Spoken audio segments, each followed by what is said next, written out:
So welcome back to our channel. So നമ്മൾ ഇനി നോക്കാൻ പോകുന്ന SRTF ഷെഡ്യൂളിംഗ് അൽഗോരിതമാണ്. എന്താണ് SRTF ഷെഡ്യൂളിംഗ് അൽഗോരിതം എന്ന് നോക്കാം.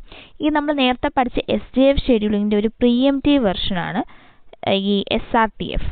In SRTF, the execution of the process can be stopped after a certain amount of time. ഒരു certain amount of time കഴിഞ്ഞാൽ മാത്രമേ ആ പ്രോസസ്സ് സ്റ്റോപ്പ് ചെയ്യാൻ നമുക്ക് പറ്റത്തുള്ളൂ SRTFൽ. At the arrival of every process, the short-term scheduler schedules the process with at least remaining burst time among the list of available process and running time. Once all the processes are available in the ready queue, no preemption will be done and the algorithm will work as SJF. അതായത് ready ക്യൂവിൽ എല്ലാ പ്രോസസ്സും available ആയി കഴിഞ്ഞാൽ അവിടെ പ്രിയംഷൻ്റെ ആവശ്യമില്ല. No preemption will be done. പിന്നെ നമുക്ക് ബാക്കി SJF ഷെഡ്യൂളിംഗ് വഴി ചെയ്യാം. ഇതിന് ഞാൻ ഒരു എക്സാമ്പിൾ കാണിച്ചാൽ എക്സാമ്പിൾ വഴി ചെയ്യുമ്പോൾ നിങ്ങൾക്ക് മനസ്സിലാവും എങ്ങനെയാണ് ഷോർട്ടസ്റ്റ് റിമൈനിങ് ടൈം ഫസ്റ്റ് വെച്ച് ഷെഡ്യൂളിംഗ് അൽഗോരിതം ചെയ്യേണ്ടതെന്ന്. നമുക്കൊരു എക്സാമ്പിൾ നോക്കാം. സോ ഇതാണ് നമ്മൾ SRTF വെച്ച് ചെയ്യാനുള്ള ക്വസ്റ്റ്യൻ നമുക്ക് തന്നിട്ടുണ്ട്. പ്രോസസ്സ് നമുക്ക് മൊത്തം 4 പ്രോസസ്സും അതിൻ്റെ അറൈവൽ ടൈമും ബേഴ്സ്റ്റ് ടൈമും തന്നിട്ടുണ്ട്. ഇനി ഇത് വെച്ച് നമ്മൾ ആദ്യം ജാൻ ചാർട്ട് വരയ്ക്കാൻ പോവുകയാണ്. സോ ഇത് നമ്മൾ പറഞ്ഞു SJF ഷെഡ്യൂളിൻ്റെ പ്രീഎംപ്റ്റീവ് വെർഷനാണ് SRTF. അതുകൊണ്ട് തന്നെ ഒരു വ്യത്യാസം വരും. ജാൻ ചാർട്ടിൽ എക്സിക്യൂഷൻ ടൈമിൽ ഓരോ പ്രോസസ്സ് കയറുന്നതിൽ വ്യത്യാസം വരും. ശ്രദ്ധിക്കുക, ആദ്യം നമ്മൾ നോക്കേണ്ട അറൈവൽ ടൈം 0 ആയ ഏത് പ്രോസസ്സ് ഉണ്ടെന്ന് നോക്കാം. ആദ്യം ഏതൊരു ജാൻ ചാർട്ടിൽ കയറുമ്പോൾ 0 വെച്ച് നമ്മൾ സ്റ്റാർട്ട് ചെയ്യുള്ളൂ. സോ അറൈവൽ ടൈം 0 ആയ ഏതാണുള്ള P1 പ്രോസസ്സ് 1 ആണ് അറൈവൽ ടൈം 0 ആയിട്ടുള്ളത്. സോ ആദ്യം ജാൻ ചാർട്ടിൽ എൻ്റർ ആവുന്ന P1 പ്രോസസ്സ് ആയിരിക്കും. വിത്ത് അറൈവൽ ടൈം സ്റ്റാർട്ടിങ് 0 ടു നമ്മളെ ബേഴ്സ്റ്റ് ടൈം 7 ആണ്. ബേഴ്സ്റ്റ് ടൈം 7 ആണെങ്കിലും ഇത് ഈ പ്രോസസ്സിന് ഇടയ്ക്ക് ഏതെങ്കിലും പ്രോസസ്സിന് കയറാൻ പറ്റുമോ നോക്കുക. അതായത് 0നും കാട്ടി കൂടുതലുള്ള ഏതെങ്കിലും അറൈവൽ ടൈം ഏതാണ് P2-നുണ്ടല്ലേ. P2-ന് 3 ആണ് അറൈവൽ ടൈം. സോ ഈ P1 0 മുതൽ 3 വരെ ആയിരിക്കും ജാൻ ചാർട്ടിൽ ആദ്യം എക്സിക്യൂഷന് കയറുന്നത്. 0 മുതൽ 3 വരെ ആയിരിക്കും. പിന്നെയും നമുക്ക് ബേഴ്സ്റ്റ് ടൈം 7 ഉണ്ട് P1-ന്. അപ്പോൾ ഇനിയും ബാക്കിയുണ്ട്. 3യിൽ നിന്ന് ഇനിയും ബാക്കിയുണ്ട്. അതായത് അറൈവൽ ടൈം P2-ൽ നിന്ന് P1-ൽ നിന്ന് കുറയ്ക്കുമ്പോൾ ഇനി എത്രയുണ്ട്? 3 ബാക്കിയുണ്ട്. അപ്പോൾ 7-ൽ നിന്ന് 3 കുറച്ചാൽ നമുക്ക് P1-ന് എത്ര ബേഴ്സ്റ്റ് ടൈം ബാക്കിയുണ്ട്? 4 ബേഴ്സ്റ്റ് ടൈം ബാക്കിയുണ്ട്. ഓക്കെ, ഇനി നെക്സ്റ്റ് നോക്കുക. ഇനി അടുത്ത് ഏത് അറൈവൽ ടൈം, അതായത് ഇപ്പം നമ്മൾ നോക്കിയത് ഏതാണ്? ബേഴ്സ്റ്റ് ടൈം വെച്ചാണ് നോക്കേണ്ട. അപ്പോൾ നമ്മൾ P1 നോക്കി. ഇനി നെക്സ്റ്റ് നോക്കാൻ പോണം P2 നോക്കി. P2 നോക്കിയില്ലേ? P2 നമ്മളിപ്പോൾ നോക്കി. P2-ന് കയറാൻ പറ്റുമോ? നമ്മൾ P2-ൻ്റെ അറൈവൽ ടൈം നമ്മൾ ജസ്റ്റ് സ്റ്റാർട്ട് ചെയ്യും. P2 നോക്കി. P2-ൻ്റെ നോക്കുമ്പോൾ 4ഉം 3ഉം ഇതിൽ ഏറ്റവും കുറവ് ബേഴ്സ്റ്റ് ടൈം ആർക്കാണ്? 3 ആണ്. സോ നമ്മൾ ഏതെടുക്കും? P2 എടുക്കും. സോ നമ്മൾ നെക്സ്റ്റ് ജാൻ ചാർട്ടിൽ എൻ്റർ ചെയ്യാൻ പോണ ആരാണ്? P2 ആണ്. സോ P2 എൻ്റർ ആവും. P2 3 വെച്ചാണ് നമ്മൾ സ്റ്റാർട്ട് ചെയ്യണമെന്ന് പറഞ്ഞാൽ അതിൻ്റെ ബേഴ്സ്റ്റ് ടൈം 3 ആണ്. 3 ആണെങ്കിലും ഈ P2 എക്സിക്യൂഷന് കയറുന്ന സമയത്ത് വേറെ ഏതെങ്കിലും പ്രോസസ്സിന് എൻ്റർ ചെയ്യാൻ പറ്റുമോ നോക്കിയേ. അതായത് 3 എന്ന് പറയുന്ന അറൈവൽ ടൈമിൽ നിന്ന് കുറച്ചും കൂടി കൂടുതലായിട്ട് ഏതുണ്ട്? P3 ഉണ്ടല്ലേ. P3 ഉണ്ട്. P3 എത്രയാണ്? 5 ആണ്. 5 ആകുമ്പോൾ ഈ 5 ആണ്. P3യുടെ അറൈവൽ ടൈം എത്രയാണ്? 5 ആണ്. ഈ 5ൽ നിന്ന് 3 കുറയ്ക്കുമ്പോൾ നമുക്ക് എത്ര കിട്ടും? അതായത് ഈ P3-ൻ്റെയും P2-ൻ്റെയും അറൈവൽ ടൈമിൻ്റെ ഡിഫറൻസ് എന്ന് പറഞ്ഞാൽ 2 ആണ്. ഓക്കെ, P3 5 വരെ പറ്റുമെങ്കിൽ നമ്മുടെ P2 അടുത്ത് ഏത് വരെ ആയിരിക്കും എക്സിക്യൂഷൻ നിർത്തുന്നത്, കംപ്ലീഷൻ നിർത്തുന്നത്? 5 വരെ P2 പോവും. കാരണം P3 5 തൊട്ട് ഇനി P3 അറൈവൽ ടൈം 5 ഉള്ളതുകൊണ്ട് നമുക്ക് P2 എവിടം വരെ പോവും? 5 വരെ പോവും. അത് കഴിഞ്ഞ് ഇതിൻ്റെ തമ്മിൽ, അതായത് ഇത് തമ്മിലുള്ള ഡിഫറൻസ് എത്രയാണ്? P2 P1-ൻ്റെ ഇടയ്ക്കുള്ള ഒരു ഡിഫറൻസ്, P3യും P2യും തമ്മിലുള്ള ഡിഫറൻസ് എത്രയാണ്?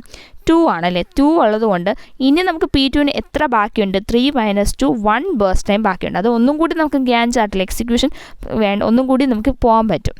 ഓക്കെ, P2 ഇപ്പോൾ എത്രയാണ്? 5. ഇനി നോക്കിക്കേ, ഇനി ഈ 3 എണ്ണം നോക്കണം. അത് 4 1 5 ഈ 3 ബേഴ്സ്റ്റ് ടൈം നോക്കിയിട്ട് ഇതിൽ ഏറ്റവും ചെറുത് ഏതാ? എഗെയിൻ P2 വീണ്ടും വരും. P2 വീണ്ടും എന്താവും? ജാൻ ചാർട്ടിൽ എൻ്റർ ആവും. എത്ര വെച്ച്? 5 ആണ്. അതിൻ്റെ ബേഴ്സ്റ്റ് ടൈം എത്രയാണ്?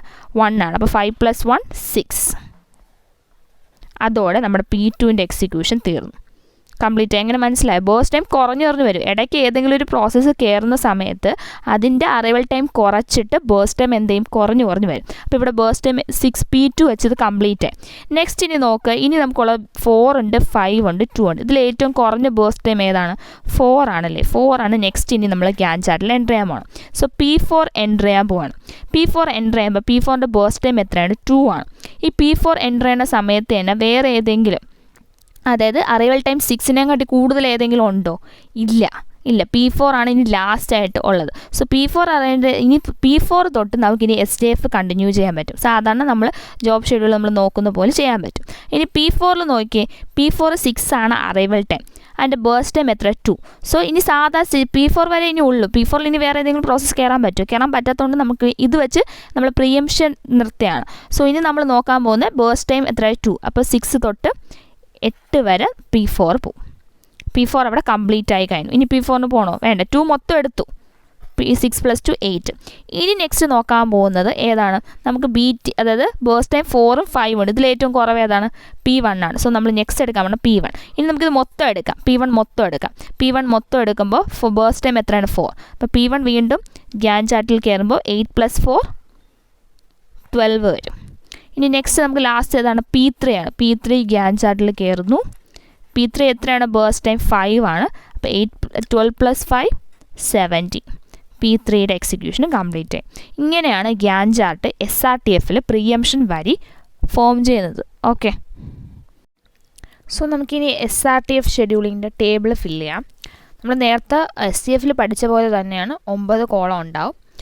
നമ്മൾ ഗ്യാൻ ചാർട്ട് മാത്രമേ അതിൽ ശ്രദ്ധിക്കാവുള്ളൂ. SRTFൻ്റെ കേസിൽ ഗ്യാൻ ചാർട്ട് വരയ്ക്കുമ്പോൾ ശ്രദ്ധിക്കണം. ഓക്കെ, പ്രിയംഷൻ വെച്ചിട്ടാണ് വരയ്ക്കുന്നത്. സോ നമുക്കിനി ഓരോന്നായിട്ട് നമ്മൾ ക്വസ്റ്റ്യൻ ആദ്യം പ്രോസസ്സ് എത്ര പ്രോസസ്സ് ഉണ്ട്? നമുക്ക് 4 പ്രോസസ്സ് എഴുതാം. P1, P2, P3, P4. Birds time arrival time വന്നിട്ട് 0, 3, 5, 6, 7, 3, 5, 2. ഓക്കെ, ബേഴ്സ് ടൈം എഴുതി. ഇനി നമുക്ക് കംപ്ലീഷൻ ടൈം നോക്കണം. അത് നമ്മൾ എങ്ങനെയാണ് നോക്കുന്നത്? ഗ്യാൻ ചാർട്ട് വെച്ചിട്ടാണ്. ഗ്യാൻ ചാർട്ട് നോക്കിയിട്ടാണ് നമ്മൾ കംപ്ലീഷൻ ടൈം ചെയ്യുന്നത്. സോ ഗ്യാൻ ചാർട്ടിൽ നമുക്ക് കംപ്ലീഷൻ ടൈം P1ൻ്റെ കംപ്ലീഷൻ ടൈം നോക്കി. P1 നോക്കുമ്പോൾ 0 ഉണ്ടല്ലോ. 0 തൊട്ട് P1 എവിടെയാണ്? ഇവിടെ മാത്രമാണ് P1 ഉള്ളത്. അല്ല, ഇവിടെയും P2 ഉണ്ടല്ലേ. P1 കംപ്ലീറ്റ് ആവുന്നുണ്ടോ? 12ലാണ്. തെറ്റിക്കരുത്. P1ൻ്റെ കംപ്ലീഷൻ ടൈം എത്രയാണ്? 12ലാണ്. കണ്ടോ? അടുത്ത് P2ൻ്റെ കംപ്ലീഷൻ ടൈം നോക്കിയേ. P2 കംപ്ലീറ്റ് ആവുന്ന 6. അടുത്ത് P3 നോക്കിക്കേ. P3 കംപ്ലീറ്റ് ആവുന്ന എവിടെയാണ്? 17. P4 8. മനസ്സിലായോ? പ്രിയംറ്റീവ് ഷെഡ്യൂളിംഗ് ആയതുകൊണ്ട് തന്നെ കംപ്ലീഷൻ ടൈമിൽ വ്യത്യാസം വരും. നമ്മൾ വിചാരിക്കും 0 to 3 വരെയാണ്. P1 കംപ്ലീറ്റ് ആവുന്നത് എവിടെയാണ്? 12ലാണ് P1 കംപ്ലീറ്റ് ആവുന്നത്. കണ്ടോ? 12ലാണ് കംപ്ലീറ്റ് ആവുന്നത്. അതേപോലെ P3 17ലാണ് കംപ്ലീറ്റ് ആണ്. സോ കംപ്ലീഷൻ ടൈം ശ്രദ്ധിച്ച് എഴുതാം. നമുക്കിനി കംപ്ലീഷൻ ടൈം ടേബിളിൽ എഴുതാം. ഓക്കെ, സോ കംപ്ലീഷൻ ടൈം വന്നിട്ട് എത്രയായിരിക്കും? P1 വന്നിട്ട് 12, P2 6, P3 17, P4 8.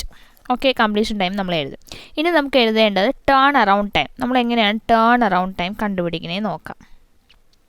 Okay, turn around time എന്ന് പറഞ്ഞാൽ എന്താണ്? CT - AT ആണ് എന്ത്? Turn around time. അപ്പോൾ നമ്മൾ എന്ത് ചെയ്യണം? CTയിൽ നിന്ന് AT കുറയ്ക്കണം. CT എത്ര? 12 - 0 12. 6 - 3 3. 17 - 5 12. 8 - 6 2. ഓക്കെ, അങ്ങനെ നമ്മൾ ടേൺ അറൗണ്ട് ടൈം. ഇനി നമുക്ക് കണ്ടെത്തേണ്ട വെയിറ്റിംഗ് ടൈമാണ്. വെയിറ്റിംഗ് ടൈം എന്ന് പറഞ്ഞാൽ CT. അത് വെയിറ്റിംഗ് ടൈം എങ്ങനെയാണ് കണ്ടെത്തേണ്ടത്? വെയിറ്റിംഗ് ടൈം ഇതേപോലെ തന്നെയാണ്. CT - AT ആണ് നമ്മൾ ടേൺ അറൗണ്ട് കണ്ടത്. വെയിറ്റിംഗ് ടൈം കണ്ടെത്താൻ ടേൺ അറൗണ്ട് ടൈം - BT ആയിരിക്കും. അപ്പോൾ ടേൺ അറൗണ്ട് ടൈം എത്ര? 12. 12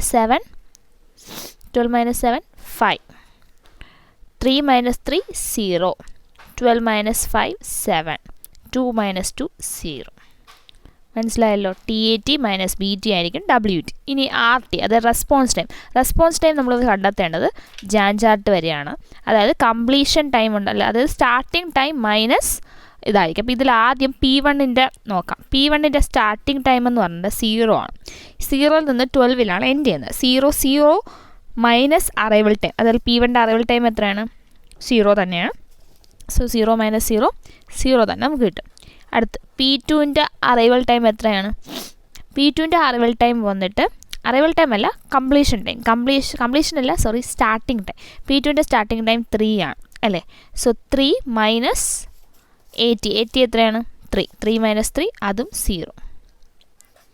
അടുത്ത് P3 നോക്കിക്കേ. P3യുടെ കംപ്ലീഷൻ ടൈം, അതായത് സ്റ്റാർട്ടിംഗ് ടൈം ഫസ്റ്റ് വന്ന് 12 ആണ്. സോ 12 മൈനസ്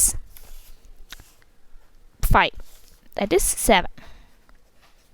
P4ൻ്റെതോ 6 ആണ് സ്റ്റാർട്ടിംഗ് ടൈം, കംപ്ലീഷൻ അതായത് അറൈവൽ ടൈം 6 ആണ്. 6 മൈനസ് 6 0.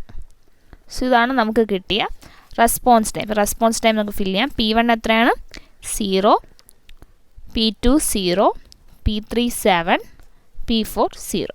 ഓക്കെ, ഇനി നമുക്ക് കണ്ടെത്തേണ്ട ആവറേജ് ടേൺ അറൗണ്ട് ടൈം ആണ് കണ്ടെത്തേണ്ടത്. അതായത് ഈ ടേൺ അറൗണ്ട് ടൈം എല്ലാം കൂടി ആഡ് ചെയ്തിട്ട് divided by 4. So 12 plus 3 15, 15 plus 12 27, 27 plus 2 29. So നമുക്ക് കിട്ടുന്നത് 29/4 എന്ന് കിട്ടും. അതേപോലെ ആവറേജ് വെയിറ്റിംഗ് ടൈം എന്ന് പറഞ്ഞിട്ട് 5 പ്ലസ് 0 5 12/4 ആണ്.